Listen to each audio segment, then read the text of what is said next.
당했다의 인생과 이긴다의 인생, 오늘은 당했다의 인생과 이긴다의 인생이라는 제목으로 하나님 말씀 증거하도록 하겠습니다. 오늘 사무엘상 16장 오늘 읽었던 장면은 하나님이 사울을 패하시고 다윗에게 기름을 붓는 이야기입니다. 사무엘이 천신만고 끝에 이새의 집에 도착했습니다. 아들을 부르라 그랬더니 집안에 있는 아들 7명이 왔습니다. 차례차례 왔는데 다 아니라는 거죠. 리젝트.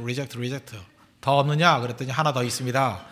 들판에서 양치고 있던 다윗이 왔을 때 하나님께서 이가 그다, 그에게 기름 부어라. 그래서 왕으로 기름 부음을 받는 그런 사건입니다.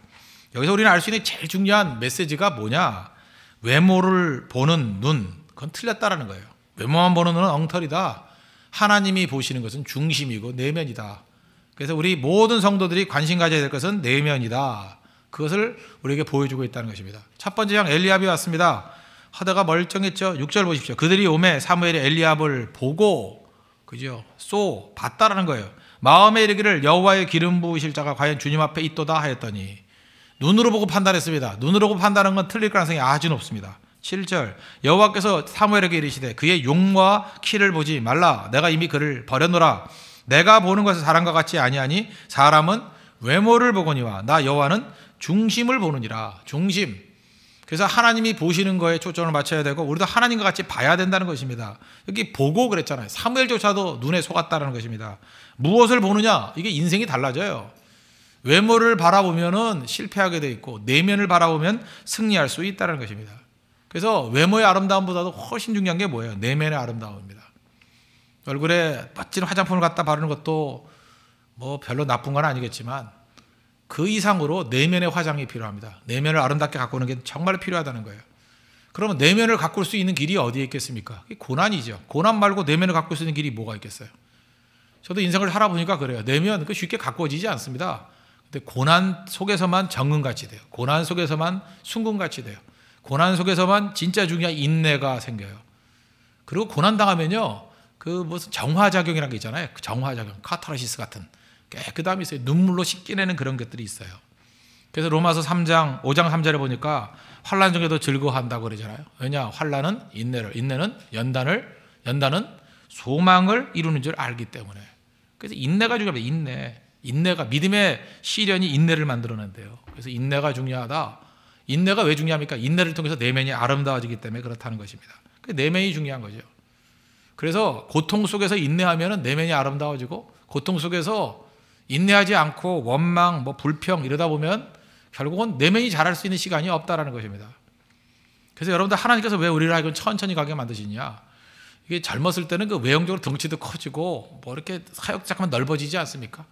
근데 그거보다 더 중요한 건 뭐예요? 내면이 강화돼야죠. 교회도 마찬가지죠. 성도들이 많이 모여들어가지고 구름대 같이 모여드는 거 그것도 참 좋은 거지만 이게 다져가는 필요성이 있습니다. 다져가는 게 뭐예요? 내면의 아름다움, 내면의 강인함. 이게 있어야 교회가 흔들리지 않아요. 믿음이 중요합니다. 믿음. 내면의 믿음이 든든하게 사갈 때 그게 중요하다는 것입니다. 그래서 하나님 앞에서 언제나 성령 말씀을 통해서 거울같이 비춰야 돼. 내 내면의 모습이 어떤가? 내 내면이 흔들리지 않는 견고한 모습인가? 내 내면에 믿음이 있는가? 무릇 지킬 만한 것보다 더 마음을 지켜야 돼. 마음. 생명의 근원이 이에서 남이니라. 잠언 4장 23절에 나오잖아요. 마음이 중요하다. 마음을 지킬 줄 알아야 된다는 것입니다. 실제로 세상에서도요, 탁월한 리더십을 갖고 있는 사람들은 다 내면을 보려고 그럽니다. 내면 보는 노하우들이 각자 다 있어요. 하나님이 보시는 시각 물론 있고요. 세상 사람들도 어렴풋하게 내면을 보는 방법들이 있어요. 제가 결혼 주례할 때마다 자주 인용하는 내용 중에 하나가 이겁니다. 제가 한 10년쯤 된 것 같은데 어떤 우리나라의 유수의 이름 말하면 알만한 그런 회장님이십니다. 와서 예배를 드려달라고 그러더라고요. 그 예배 내용이 뭐냐면 임원단 회의 예배를 드려달래요. 그래서 멀지 않은 곳 힐튼 호텔에서 한다 그래서 갔지요. 갔는데 저는 임원단 회의라 그래가지고 기껏 모여봐야 한 3, 40명 모였을까 이렇게 생각했습니다. 아무리 큰 그룹이지만 임원이 그렇게 많지는 않을 거 아니에요. 그래서 생각보다 큰 회사더라고요. 그죠? 큰 그룹이더라고요. 꽤 많이 모였습니다. 갔더니 한 400명 정도가 모였어요. 400명. 지금은 그 카지노로 밖에 있는 힐튼 호텔 그 볼륨이에요. 지금 카지노입니다. 그 자리예요. 거기에서 모였는데 원형 테이블을 놓고 한 400명이 부부 동반으로 와 있더라고요. 그래서 얼떨결에 가가지고 생각보다 이거 규모가 크네 하고 예배를 드렸습니다. 끝나고 난 다음에 제가 회장께 물었습니다. 저는 임원단 회의라 그래서 소수가 모인 줄 알았더니 부부 동반으로 참 많이 왔네요. 그랬더니 그때 저한테 설명을 해주시더라고요. 자기는 중요한 어떤 인사 결정을 내리거나 연말에 어떤 보직을 맡길 때 반드시 부부 동반으로 오게 만든다는 거예요. 부부 동반. 부부 동반으로 오게 만들어 가지고 부부가 같이 앉아 있는 모습을 보면서 그 남자를 평가한대요. 남자는 양복 입고 조용히 앉아 있으면 그 사람이 성실한 사람인지 성실한 사람이 아닌지, 믿을 만한 사람인지 믿을 만한 사람이 아닌지 도무지 알 길이 없다는 거예요. 그런데 이 부인하고 같이, 아내하고 같이 앉아 있는 모습을 보면은 굉장히 많은 게 보인다라는 거예요. 그 아내가 굉장히 예쁘게 생겼습니다. 예쁘장하게 생기고 미스코리아 뺨칠 정도로 예쁘게 생겼는데 뭔가 어두운 그림자가 있어요. 뭔가 불행해 보이고 느끼거든요. 그러면 그 남자 나쁜 남자라는 거예요. 나쁜 남자, 나쁜 사람이라는 거예요. 이제 겉으로 볼 때는 성실해 보이지만 분명히 내면에 불성실한 부분이 있다라는 거예요. 그런 사람 절대 안 쓴대요. 재정 같은 거 안 맡긴대요. 중요한 보직 안 맡긴대요. 근데 그 옆에 있는 아내가 이렇게 많이 먹어가지고 살도 찌고 거의 뭐 기도 없이는 살 수 없게 생긴 얼굴이라 할지라도 얼굴에 평안함이 있고 얼굴에 그 기쁨이 있고 뭔가 이렇게 자유분방한 자유로운 그런 게 있대요. 그죠? 뭔가 행복함. 그러면 그 남자 좋은 남자라는 거예요. 그 남자는 진짜 믿을 만한 남자고 흔들림이 없는 남자라는 거예요. 그런 사람에게 자기가 재정을 맡기고 중요한 보직을 맡긴대요. 자기가 그런 식으로 인사결정을 내려서 아직까지 뭐 어려움 없이 이렇게 회사를 이끌어왔다. 뭐 그런 얘기를 하는 걸 들어봤어요. 제가 그때 느꼈던 게 뭔지 아십니까? 고린도전서 11장 7절 말씀이 생각나더라고요. 그 여자는 남자의 영광이니라. 또 에베소서에 5장 나오죠? 아내를 사랑하는 것이 자기 자신을 사랑하는 것이다. 그 왜 그래요? 그 자기 자신의 그 내면의 모습을 뭐를 통해서 보여줘요? 아내의 모습을 통해서 보여줄 수 있다는 것입니다. 그러니까 그분이 깨달은 게 뭐예요? 부부 동반했을 때 아내의 모습을 통해서 그 남자의 내면을 본 거죠. 그런 기법들이 각자 다 있다라는 거예요. 그래서 대가들은 항상 어디를 보냐? 외형 안 봅니다. 내면을 보는 거예요. 그래서 우리 다 알잖아요. 위기 순간이 왔을 때, 고난이 왔을 때 이 사람이 신실한가 배신하는가. 그래서 고난이 와봐야 충신이 누군지 알 수 있다 그러잖아요. 고난이 와봐야 진짜 친구가 누군지 알 수 있다 그러잖아요. 그죠? 근데 고난이 뭐 맨날 오는 건 아니잖아요. 그래서 그때 고난이 올 때 이렇게 생각하면 돼요. 진짜 친구와 진짜 내 옆에 둬야 될 사람이 누군지를 발견하는 시간이에요. 축복된 시간입니다, 그때. 그리고 고난이 없다 한다 할지라도 이런 식의 생각을 통해서 찾아내는 거죠. 회사가 망하기 전까지는 뭐 누가 충신인지 모른다 그러면 안 되잖아요. 그죠? 이렇게 부부 동반에 와서 있는 모습을 통해서 뭘 본 거예요? 내면을 본 거예요, 내면. 그 다 공통점이 무엇입니까? 외형보다 중요한 것은 내면이다. 사무엘 선지자조차도 외모 보다가 속았잖아요. 하나님은 중심을 보신다. 진짜 네가 능력 있는 모습이 되기 위해서는 중심을 봐야 된다. 또 우리에게 주는 메시지는 뭐예요? 외형보다 훨씬 더 중요한 것은 진실됨, 중심이라는 거예요. 하나님 중심 보십니다. 제가 지금 여러분 앞에서 뭐라고 얘기하던 또 무슨 사역을 하던 사람들에게 눈에 보이는 거 하나님이 그거 보는 거 아니에요. 중심을 보신다고요. 진짜 믿음이 뭔가, 네가 무슨 의도로 그런 일을 하나, 정말 하나님 사랑하느냐. 하나님 중심을 보셔요. 예배가 뭔데요? 중심 가지고 나오는 거예요. 중심의 제사가 있어요. 중심의 제사. 그게 예배입니다. 껍데기 갖고 나오는 거 아니에요. 중심이 없다 그러면 예배까지 쇼가 되려고 그래요? 그건 정말 비참하지 않습니까? 우리가 세상에서도 쇼하다가 살았어요. 근데 하나님 앞에 나와서까지도 쇼를 해요? 예배를 쇼를 한다고요? 예배가 쇼가 된다고요? 정말 불쌍해도 너무 불쌍하지 않아요? 우리 그렇게 살 수는 없잖아요. 하나님 앞에 나와서만은 중심 들고 나야죠. 중심을 주님께 드립니다. 진실함을 가지고 주님 앞에 나가기를 원합니다. 그게 예배입니다. 예배. 하나님은 중심을 보신다는 거예요. 중심 보고 중심 앞에 설 줄 아는 우리 믿음의 종 되기를 바랍니다. 다윗은 이 내면이 하나님 앞에 인정받았는데 그의 배경을 한번 살펴봤으면 좋겠습니다. 그는 어떻게 보면 사랑에 굶주린 사람이었다. 저는 그렇게 생각을 합니다. 7명의 형제들이 있었는데 아버지가 사람 취급을 안 한 거 아니에요? 아들들 7명 데려다 놓고 가만히 있으니까, 그죠? 뭐 사무엘이 질문하지 않을 때까지는 이새의 아들 다윗이 있습니다. 이런 표현했어요, 안 했어요? 안 했다고요. 막내 아들이 있습니다. 이렇게 말도 안 했다고요. 물어보니까 하나 더 있다 그랬어요. 그러니까 안중에도 없는 거죠. 계산에 넣지도 않은 거예요. 11절을 보십시오. 또 사무엘이 이새에게 이르되 내 아들들이 다 여기 있느냐? 이새가 이르되 아직 막내가 남았는데. 이 어투를 아시겠죠? 뭐 하나가 있긴 있는데 별 계산에 넣을 수 있을까요? 뭐 이런 투 아니에요? 그는 양을 지키나이다. 사무엘이 이새에게 이르되 사람을 보내어 그를 데려오라. 그가 여기 오기까지는 우리가 식사 자리에 앉지 아니하겠노라. 이 막내기 때문에 그가 느꼈던 그런 아픔들 같은 게 있었던 것 같아요. 나는 아들 취급 제대로 못 당한다, 뭐 이런 거. 사람이 존재가 부정당한다는 것은 정말 아픈 일입니다. 그죠? 여기도 혹시 그 존재가 부정당했던 사람들이 있습니까? 그 회사 같은 데서도 힘든 이유가 뭐예요? 내가 직원인데 존재를 부정해버리는 거죠. 있으나 마나한 존재야. 아무리 월급을 준다 할지라도 못 견디죠. 가정에서도 마찬가지 아닙니까? 제가 이전에 말씀드렸죠. 어떤 목사님 계시는데 그 목사님 태어나고 난 다음에 어려서부터 맨날 들었던 게 그거라고요. 너는 안 낳으려다가 낳은 애다. 안 낳으려다가 낳은 애다.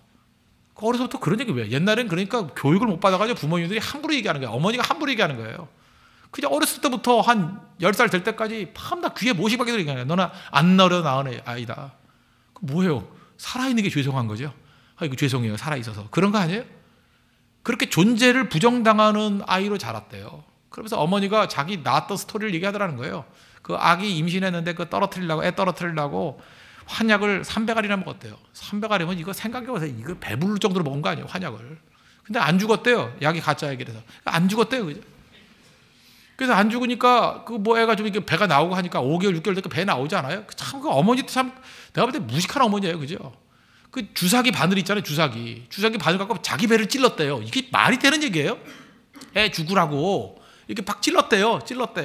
배를 찔렀대요. 몇 번 찔렀을까? 자기도 아프니까 몇 번 안 찔렀겠지. 한 번? 한 2번쯤 찔렀을까? 3번쯤? 근데 그 목사님이 그걸 피했대요. 주사바늘로 싹 피했대요. 그래서 지금도 잘 피해 다닌대요. 그죠? 그때 피했기 때문에. 그 얘기를 하는데 눈물 나지 않아요? 주사바늘로 자기를 떨어뜨리겠다 찔렀대, 엄마가. 그 얘기. 그러고 난 다음에 10개월이 돼서 태어났답니다. 태어났는데, 이제 태어나자마자 죽이려고 그랬대. 목 졸라가지고. 그때는 잘 모를 때니까, 버부른 걸리지만, 그런 거 있었잖아요. 옛날에는. 그죠? 이렇게 놔둬라. 놔두면 저절로 울다가 죽을 거야. 그런 거 있었어요. 옛날에. 딸 태어나면 그냥 놔두래요. 그 윗목에 놔둬라. 그러면 이따가 죽는다고. 그런 거 진짜 내가 어렸을 때 많이 들었어요. 그래서 낳자마자 죽는 애들 많았다고요. 일본 놔둬가지고. 돌보지 않아가지고. 그러려 그러는데, 이 목사님은 또 얼마나 또 생명력이 강한지 눈을 똑바로 떴대요. 그 순간에 목을 조르려고 그럴 때 어머니가 그 눈을 보다가 도저히 그죠? 그 눈빛 때문에 아이를 죽일 수 없더라는 거예요. 그래서 눈빛 때문에 살았대요. 그래서 그 목사님 지금도 눈이 동그래요. 얼마나 눈이 뜬지. 만약에 제가 그 위치였다면 저 죽었어요. 눈을 크게 뜨려고 눈이 안 보이니까 저 죽었어요. 그죠? 다행 그죠? 하나님께서 그 위기를 넘기게 해주셔서. 그래서 항상 마음속에 있던 게 뭐냐면 나는 세상에서 원하지 않는 생명이야. 그런 의식을 가지고 살았다는 거예요. 존재가 부정당하는. 이 정도까지는 아니었을지 모르지만 내가 볼 때 다윗도 거의 비슷하지 않을까 그런 생각을 갖습니다. 자기 존재를 부정당해요. 징계편 하지 않습니까? 징계편 할 때도 내가 보니까 수근수근 하더라고. 보니까 벌써 좋은 사람들은 위에 이름이 있어. 위에 서로 자기가 데려가려고 그죠. 이 사람 우리 진이야 하고 다 데려가고 마지막에 뭘 고민하나 했더니 누가 이 짐을 질까 하고 밑에 남아있는 이름들. 내가 보여주고 싶지 않아. 내가 그걸 보면서 눈물 나더라고. 이 이름들. 근데 알아요, 사람들이. 내가 어디에 껴 있는지. 내가 환영받지 못한다는 거 알아요. 그런데 아프잖아요, 마음이. 그죠? 내가 환영받지 못한다는 거. 알죠? 특별히 그 젊은이들 진짜 이 인간 시장 아니야, 인간 시장.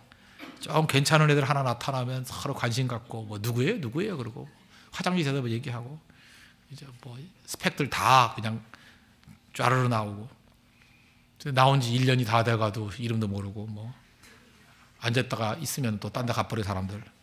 존재 부정당하는 거. 그리고 또 직접적으로 얘기할 때 이제 넌 자격 없어, 넌 필요 없어, 넌 짐만 돼. 이 마귀가 쓰는 방법이라고요. 우리를 하여금 공격한다는 것입니다. 다윗이 그랬어요. 전 그래서 다윗의 시편 가운데 다윗의 심정을 제일 잘할 수 있는 표현이 그거라고 생각합니다. 다윗이 뭐라 그러냐면 하나님 앞에서 자기 자신의 가치를 발견하는 모습이 나와요. 시편 2편 7절 보니까 내가 여호와의 명령을 전하노라. 여호와께서 내게 이르시되. 여호와께서 다윗에게 이르셨대요. 뭐라 그러냐. 너는 내 아들이라. 오늘 내가 너를 낳았도다. 집에서는 버림받았지만 하나님이 뭐라 그래요. 너는 내 아들이라. 하나님이 그랬대요. 너는 내 아들이라. 오늘 내가 너를 낳았도다. 여기서 일어서는 거예요. 일전에 말씀드렸죠. 아버지 없이 그 사생활을 자란 아이. 나 네 아버지 알아. 하나님이시지? 너 하나님 꼭 닮았어. 똑같은 얘기 아니에요? 거의 똑같은 메시지를 다윗이 받은 거예요. 그죠? 너는 내 아들이라 오늘 내가 너를 낳았도다. 이세의 아들이라기보다도 하나님의 아들이야. 하나님의 아들. 거기서 일어서게 됐다는 것입니다. 결국 우리가 마음 아파하지 않습니까? 우리가 마음을 치료한다 그러는데 이 치료받는다는 것의 70%의 메시지는 뭔지 알아요? 너는 존귀하다. 너는 귀하다. 그거 믿음으로 받아들이는 거예요. 신앙 딴 거 아니에요. 내가 귀하다 그거 받아들이는 거예요. 나는 존귀하다. 존귀하다.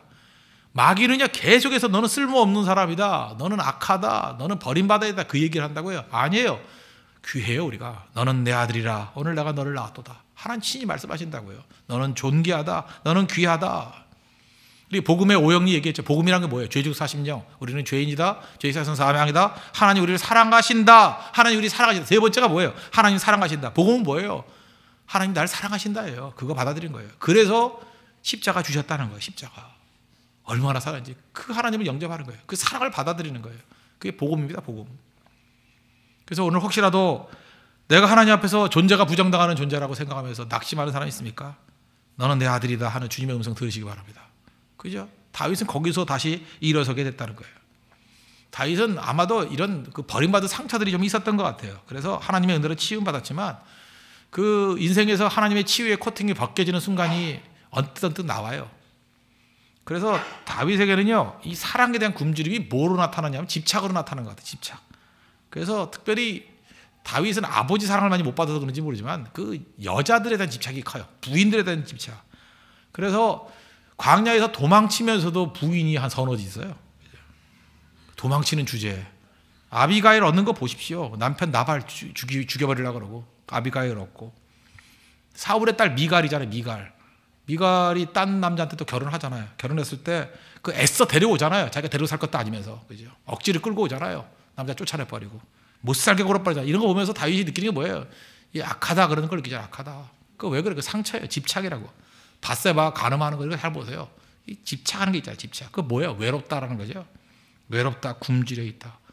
다른 것을 통해서 이렇게 채우려고 그러잖아요. 그러니까 우리가 그래요. 어떤 사람들 다 이게 목마름이 있어요. 배고픔이 있어요. 이 잘못된 형태로 나가는 건 다윗과 같이 이런 형태예요. 이 사랑에 대한 굶주림이 그 여자를 통해서 채워지려고 하는 거. 그러다가 나중에 어디로 가요? 하나님께 나가잖아요. 하나님께. 저는 그래서 시편 23편이 제일 중요하다고 생각합니다. 1절 여호와는 나의 목자시니 내가 부족함이 없으리로다. 이전에 이런 고백 안 했어요. 근데 하나님 만나고 난 다음에 하나님을 채워지고 난 다음에 여호와는 나의 목자시니 부족함이 없대요. 우리도 이런 인생이 돼야 돼요. 여러분 지금 뭐 우리 예외라고 생각하십니까? 우리 전부 다 그래요. 나름대로 문제들이 다 있다고. 문제들이. 상처들 아픔들 다 있잖아요. 그런데 그것 가지고 저는 목마름과 배고픔이 나쁘지 않다고 생각해요. 그거 있을 수 있죠. 목마름과 배고픔 가지고 하나님께 나아가는 힘이 되면 돼요. 굶주림을 하나님으로 채울 수 있는 모습. 그게 다윗의 일대기예요. 다윗은 배고팠다는 거예요. 목말랐다는 거예요. 사랑에 굶주렸다는 거예요. 그거 다 알잖아요. 어떻게 채워요? 하나님으로 채워요. 하나님으로. 오늘 다시 6절을 보십시오. 여호와께서 사무엘에게 이르시되 그의 용모와 키를 보지 말라. 내가 이미 그를 버렸노라. 내가 보는 것은 사람과 같지 아니하니 사람은 외모를 보거니와 나 여호와는 중심을 보느니라. 엘리압 잘생겼습니다. 여기서 혹시 잘생긴 사람 있습니까? 몇 명 없지만 혹시 있다 그러면 감사하십시오.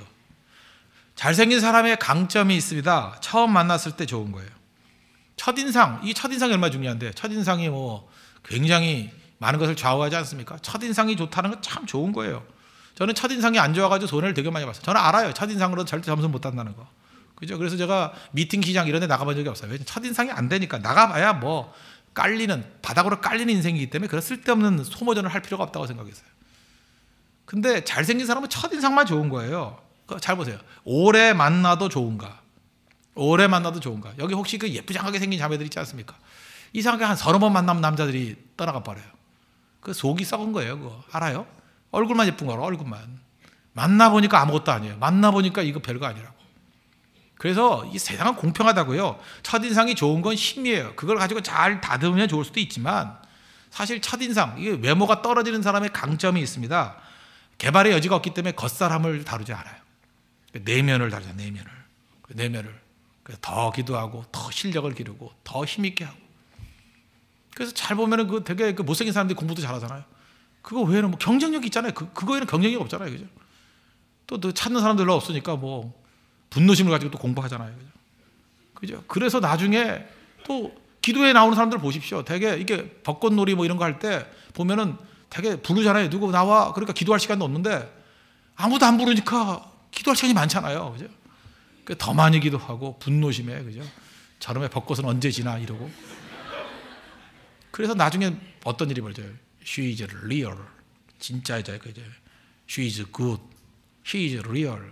She is good. 그렇게 된다고요. 나쁜 거 아니라고요, 절대로. 그래서 하나님 앞에서 이 내면을 이게 기를 수 있는 계기를 얻는다는 건 결코 이게 나쁜 게 아니라는 것입니다. 그래서 결국 인생은 공평한 겁니다. 결국 내면을 강화시키는 거, 하나님께서 그거를 훨씬 더 원한다는 것입니다. 어떤 때는 하나님께서 우리 고난을 통해서 우리가 더 깊어지기를 원한다는 거예요. 성경을 보면 예수님이 만난 사람들이 많이 있는데, 예수님 당시에 그 여러 분파들이 있지 않습니까? 바리새파, 사두개파, 에세네파, 뭐 열심당, 뭐 진롯이라는 그런 열심당, 뭐 제사장, 뭐 서기관, 이게 다 있잖아요. 근데 성경을 잘 보면은 예수님이 사두개인 별로 안중에 두지 않았어요. 사두개인은 합리주의자들이에요. 부활도 없고 천사도 없다 그러는. 이런 뭐 영적인 세계를 부정하는 사람들이 뭐 이게 상대가 되겠어요? 사두개인 거의 무시해버려. 사두개인 나오지만 사두개인은 별로 염두에 두는 적도 없고, 제사장 그룹들 그거 돈밖에 모르는 놈들이에요. 그래서 아주 썩어 빠진 종교인들, 그거 별로 예수님이 염두에 두지도 않았어요. 서기관 그거 뭐 돈 받고 받아 쓰고 하는 사람, 그것도 별로 신경 쓰지 않았어요. 그죠? 그래서 권세 있는 자와 같고 서기관 같지 않다. 영성도 아무것도 없어요. 별로 아니었는데, 예수님이 제일 신경 썼던 그룹이 어디냐면 바리새인이에요. 바리새인은요 왜 염두에 뒀냐 하면, 바리새인은 상당히 진짜하고 비슷해요. 진짜하고 비슷하다고. 그래서 바리새인 보면은 이게 뭐가 틀렸나 할 정도로 비슷해요. 이런 걸 뭐라 그러죠? 비슷한데 아닌 것. 사이비. 그죠? 유사하다는 거 아니에요. 그런데 이비 아니라는 거예요. 유사한데 아니다. 그게 사이비예요. 진짜 사이비 신앙인이 바리새인이라고. 사이비 신앙인, 바리새인. 그래서 성경에 보면 바리새인들 많잖아요. 바울도 바리새인 출신이고요. 니고데모도 바리새인 출신이고요. 예수님 그 무덤 썼던 아리마대 사람 요셉도 바리새인이고, 이 바리새인들은 어찌 보면 90%까지 비슷해요. 사이비야, 사이비. 마지막에서 틀려서 마지막에 틀린 게 뭐예요? 내면의 세계에 관심이 없어. 이놈들은 껍데기야, 껍데기. 항상 외모. 엘리야베 신앙이에요. 엘리야베 신앙. 자기의 껍데기만 잘 되면 의롭대요. 그러니까 여러분들 지금도 내면에 관심이 없고 내면 중심을 보시는 하나님 앞에 온전하게 서는 모습을 하지 않으면 우리 바리새인까지밖에 못 가요. 예수님이 진짜 싫어했다고요. 그죠? 끝장나는 존재예요. 아무것도 아닌 존재라고. 그래서 여러분 아슬아슬합니다. 그래서 나는 거의 비슷한데, 거의 비슷하면 안 돼. 그 사이비예요. 믿음도 사이비 신앙이 있다고. 바리새주의가 사이비 신앙이에요. 그 율법주의고, 그게 남 정죄하고 자기 위에 사로잡힌 거. 이건 뭐 90% 되는 신앙이 아니라 이건 잘못된 신앙이에요. 회칠한 무덤들은 화 있을 진저 예수님이 입에 담을 수 있는 모든 욕 다 해버리잖아요. 이 바리새인들. 오히려 사두개인들은 아예 꽝이기 때문에 관심도 없어요. 그죠? 넌 사두개, 가봐. 그다음에 뭐 제사장, 잘 먹고 잘 사시오 이런다고요.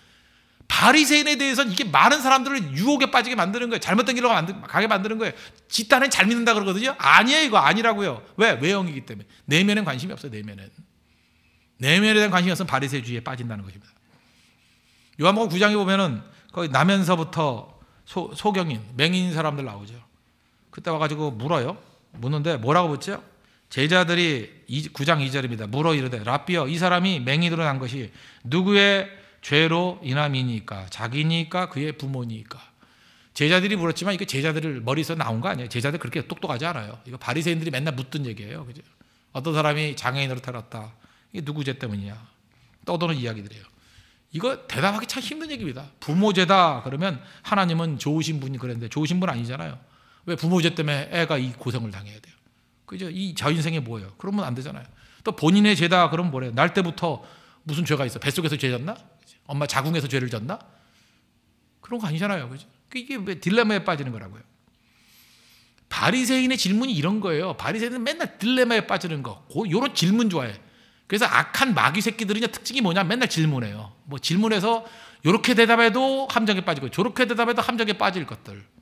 질문이 이래요. 그죠? 누구 죄 때문이냐? 누구 죄 때문에? 예수님 대답이 멋지죠? 9장 3절.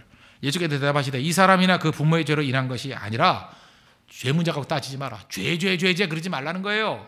그 다음에 뭐라고 질문해요? 그에게서 하나님이 하시는 일을 나타내고자 합니다. 이게 중요한 포인트래요.